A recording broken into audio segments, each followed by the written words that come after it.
I've learned not to complain since I've been out here, because our flight, I was complaining about this flight, and we flew from Dulles Airport to Kuwait 12 hours in a row. And I call my family members and like, oh my God, I was on a plane for 12 hours and da-da-da. And then I talked to you people, and I found out that when you travel out here, you guys fly from Georgia to Canada, to Iceland, to Ireland, to Germany, and then back to the US to grab some gas, right? Germany, Kuwait, and then you wait in Kuwait for 17 days at the fucking airport, and then into Iraq. So I learned not to complain. But I was watching TV and on the airplane, and they were showing Mythbusters, which is my favorite American show. I really like Mythbusters.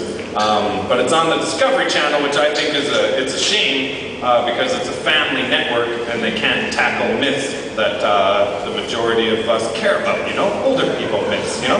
Like if lemon gin really is a panty remover, wouldn't that be a great... Take some girl from Texas A&M, feed her shots of lemon gin till she starts dry humping Buster the Mythbuster dummy doll, you know what I mean?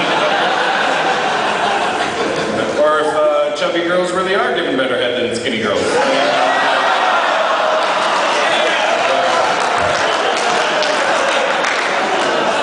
I think that should be a week-long marathon. Get to the bottom of it, finally. Cock-sucking week with the Mythbusters. Welcome to Mythbusters, your first contestant, Sherry Ann's coming in on the forklift. Give her a big round of applause, everybody. And look at her chug that cock. Oh my goodness, look at her. Looks like she's eating a bucket ice cream and they keep going for a free bucket ice cream at the bottom.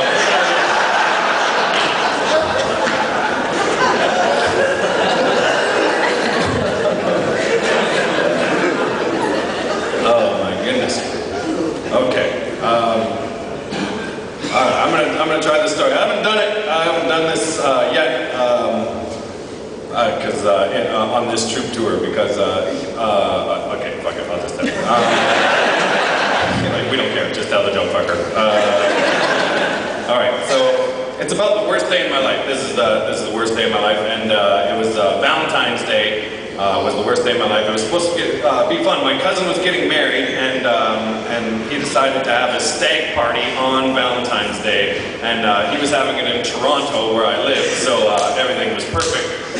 So the deal is we were going to go to a nice steak dinner, and then a Raptors game, a Toronto Raptors basketball game, and then a dirty Russian strip club at the end of the night.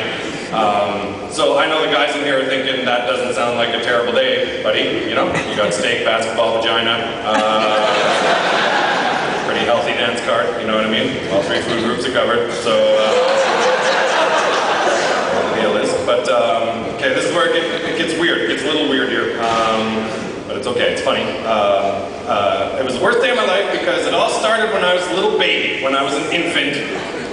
This whole chain of events started back then because my parents never had me circumcised. That never happened. I was never clipped. Is there any other snuffleupaguses in the audience tonight?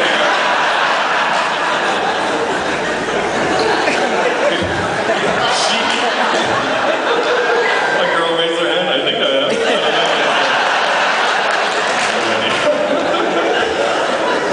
That's right. I was a total anteater and.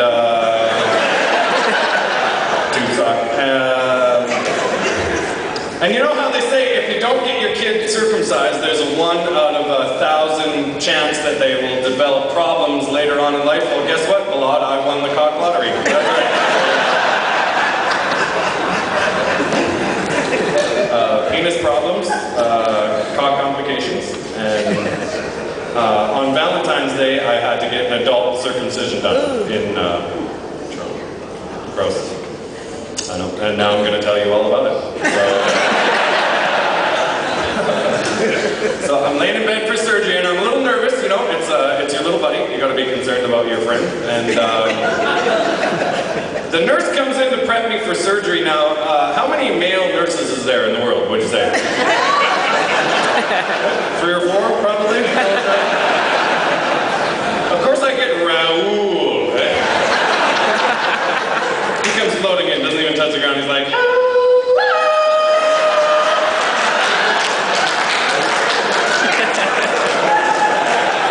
penis surgery time!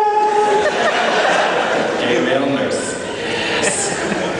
So Raoul's job is to get me prepped for surgery. And believe it or not, they think that circumcision's a minor procedure, so they don't put you under with a gas mask. They use local anesthetics, right? And like the dentist, so I got a frozen cock. I'm good to go. But it's just like the dentist, where they give you the freezing, and then they let you read a magazine for 10 minutes to let the freezing sort of take place, and then they come back in and test your gums to make sure that you're, you know, frozen enough to be able to. You guys see what I'm getting at here? So Raoul's got to make sure that my junk is frozen enough. He's kind of smacking me around down there a little bit.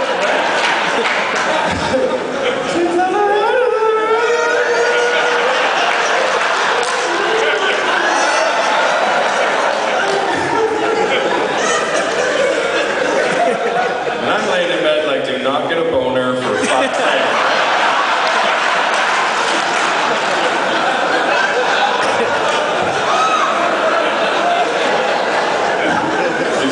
My cock was in that joke.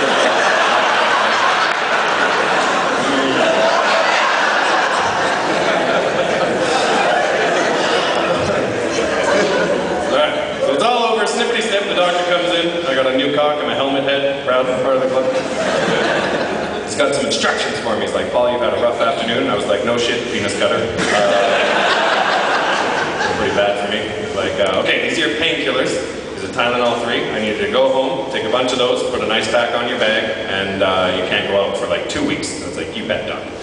And I threw the painkillers in my pocket and I went to a stag party, literally. And I was the best man for the stag, so that's why I went, because you gotta show up. When you're the best man, you better drink and you better show up to play. And you can't drink and take painkillers, so I thought the best plan of attack is when I'm done from the dentist, my jaw's frozen for like 4 hours, so that means I got a good 4 hours of frozen cock time to play around with. I'm gonna get as drunk as possible in 4 hours. That way, when the freezing wears off, I'll just be drunk and I don't feel pain when I'm drunk. That was the plan. And it didn't work out. I got to the Raptors game and my cock unthawed, and I'd never felt pain like this before in my life. Excruciating penis pain. But who are you gonna tell?